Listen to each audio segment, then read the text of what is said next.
C'était au départ des documents russes servant pendant la guerre froide avec les États-Unis. Aujourd'hui, une société héroltaise en fait son fonds de commerce, mais aussi son fonds cartographique.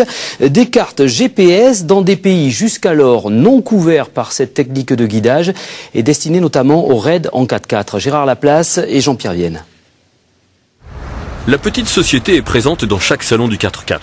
C'est un des rares moyens pour elle de se faire connaître en dehors de l'Internet.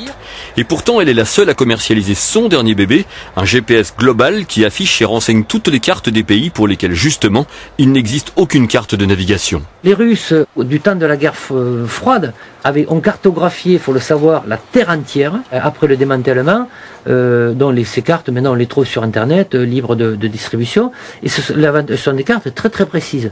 Donc que ce soit sur l'Afrique, même l'Europe, il existe des cartes russes. Bon, ces cartes, on les scanne, on les étalonne, et ensuite le logiciel nous positionne en temps réel sur la carte. L'idée est donc venue à ce couple de voyageurs de fabriquer une véritable source d'informations sur de multiples destinations. Leur procédé permet d'afficher sa position instantanée, longitude et latitude, sur une cartographie ultra précise réactualisée chaque année. Ça s'installe très facilement. Une antenne que l'on met derrière le pare-brise, le boîtier qu'on connecte sur une prise allume-cigare et l'écran que l'on ventouse sur le pare-brise.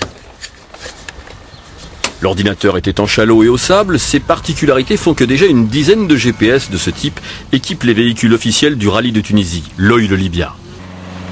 Au bout d'un an, le produit était vraiment finalisé avec en plus toutes les remarques des gens qui nous accompagnent là-dedans, c'est-à-dire les organisateurs qui ont dit tiens, la dernière fois je suis parti en Libye, j'ai voulu faire la reco, il s'est passé ça et ça, faisait 40 degrés, est-ce qu'on pourrait pas... Le petit dernier vient juste d'obtenir son brevet international.